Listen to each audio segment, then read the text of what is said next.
अनुदानित व अंशतः अनुदानित शाळा व तुकड्यांना वाढीव अनुदान टप्पा मंजूर करण्याबाबतचा हा विशेष उल्लेख आहे।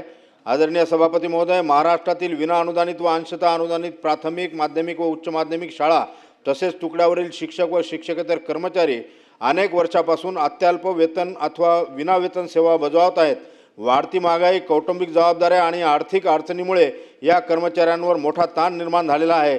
शिक्षक समन्वय संघाच्या वतीने दिनांक 22 जून पासून वाढीव अनुदान टप्प्यासाठी मागणीसाठी आंदोलन सुरू असून राज्यातील हजारो कर्मचारी शासनाच्या निर्णयाकडे अपेक्षेने वाट पाहत आहेत।